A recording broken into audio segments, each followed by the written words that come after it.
I'm reading now. This is the Bible history. Elijah was appointed to succeed. Elisha was appointed to succeed Elijah. Okay? Listen carefully, Sander. The Israelites returned to God after they had seen the miracles that happened to the burnt offering of prophet Elijah. Because of this, God sent forth rain and ended the drought in the entire land. King Ahab told his wife, Queen Jezebel, everything that had happened. When the queen learned that the prophets of Baal had been put to death, she became furious. So she sent a servant with a message for Elijah, threatening to have him killed. Upon learning this, Elijah fled for his life. He went on a journey until he reached Mount Horeb. There, the Lord spoke to Elijah. God had given instruction to Elijah before he went back to Israel. One of these was, anoint Elisha son of Shaphat from Abel Meholah to succeed you as prophet. So Prophet Elijah went back to Israel. Along the way, he saw Elisha flowing with several pairs of oxen. When Papa, where are you now? When Elijah approached him, Elijah took off his cloak and put it on Elijah. Listen to the story, Sander. Elisha, having understood what Elijah had done, left his oxen at once and ran after Elijah. Then Elisha appealed to Elijah, saying, Let me kiss my father and mother goodbye, and then I will go with you. After this, Elisha went and became Elijah's helper. You understand? The time came when Elijah was about to be taken by the Lord. Elijah said to Elisha, Tell me what you want me to do for you before I am taken away. Elisha answered, Let me receive the share of your power that will make me your successor. Okay? That is a difficult request to grant, Elijah replied. But you will receive it if you see me as I am being taken away from you. If you don't see me, you won't receive it. They kept talking as they walked on. Then suddenly, a chariot of fire, pulled by horses of fire, came between them. Elijah was taken up to heaven by whirlwind. Elisha clearly saw that, though his request was granted, he became successor of Elijah, and he received two portions of Elijah's power. It's not even real, Papa. This is a real, it was happened before, long time ago. Very long time? Yes. Are we born? Not yet. Oh, listen again. I continue the story. Elijah, the prophet, did not experience death because he was taken into heaven alive. What happened to Elijah will also happen to the members of the Church of Christ, like us, who are still alive when our Lord Jesus Christ returns. They will no longer experience death. They will be brought to heaven alive like Elijah. Okay? On the other hand, the Church of Christ members who died will be resurrected on the day when Christ returns. They, along with those who are still alive at that time, will be gathered up in the clouds to meet the Lord in the air. They are assured of salvation and will receive eternal life in the holy city. Those, we should remain members of the Church of Christ until the end for us to receive this great fortune. Okay? Now, these are the questions and you answer by yourself. Okay? It's up to 15. Yes. Question number 1. What happened after Elijah had rebelled against the prophet of Baal? Huh? Answer. What happened after Elijah had rebelled against the prophet of Baal? The answer is Rams. the drought ended and it started to rain hard. Okay?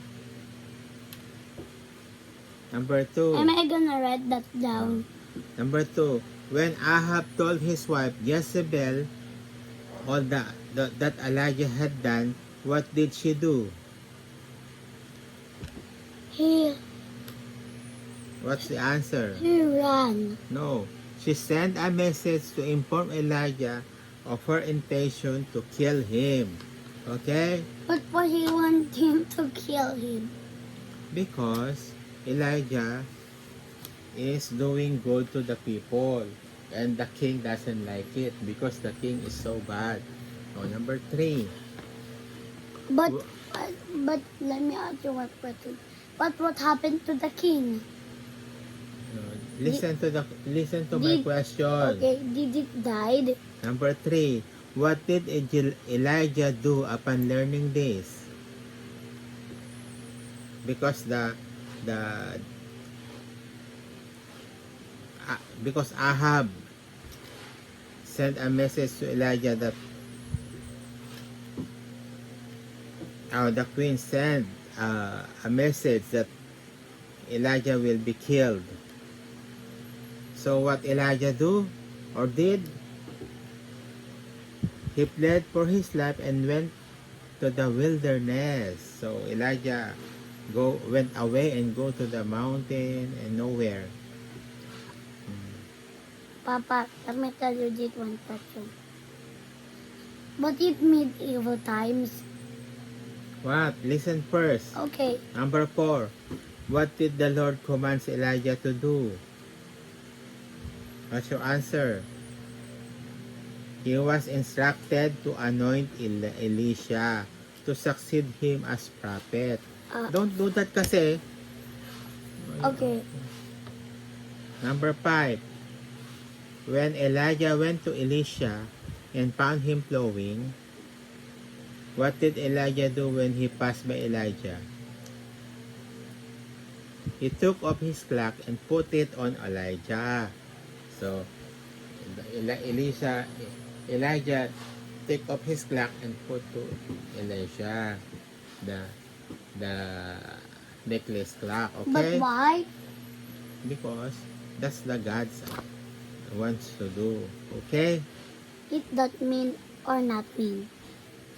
That's not that mean. What did Elisha do when he saw Elijah leaving? He quit.